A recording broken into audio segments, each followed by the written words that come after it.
તો આવી ગયો છું હજુ એક નવા વ્લોગમાં. તો આપ તમારું સ્વાગત છે. અમારું ઘર છે. જો સામેથી કોક આવે છે. સામેથી કોણ આવે છે મને નહીં ખબર કોણ આવે છે સામેથી. અત્યારે બહુ અંધારું થઈ ગયું છે. હમણાં જ અમે ખાઈને બહાર આવ્યા અને હું વ્લોગ બનાવું છું.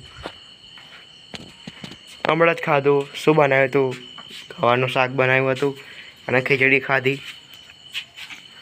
તો થોડીક લાઇટમાં આવી જાઓ તો હું દેખાવું તમને. થોડાક લાઇટમાં આવી જાઉં.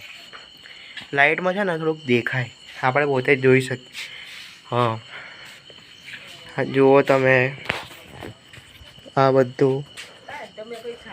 હા, આમાં મમ્મી માં ફોઈ જોડે વાતો કરે છે. પછી હું સવારે સ્કૂલે જઈશ.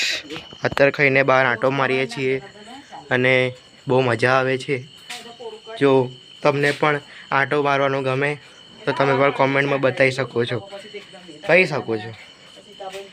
તો હું તો કશું કહેવા નહીં માગતો. બીજું બધું તો શું કહું. આખો દિવસ સવારે સ્કૂલ જાઉં, બપોરે આવું, પછી ખાઉં, પછી થોડુંક લખું અને પછી સૂઈ જાઉં. અને પછી અત્યારે ટાઈમ મળે, જે ટાઈમ મળે તેમાં જ હું આવું બધું કરી શકું છું. મને સાચું કહું તો મને વાત કરતા જ નહીં આવડતું. હું શું બોલું એને મને નહીં ખબર. આવું કેમેરામાં જોઈ પણ કશુંક તો બોલું છું. કશુંક બોલું છું, ખબર જ નહીં પડતી. કશુંક તો બોલું છું. આ બધું શરૂઆતથી ના આવડે પણ શરૂ તો થઈ જશે. ક્યારેક તો આપણે સફળ થઈશું અને ક્યારેક તો વધીશું આગળ આપણે.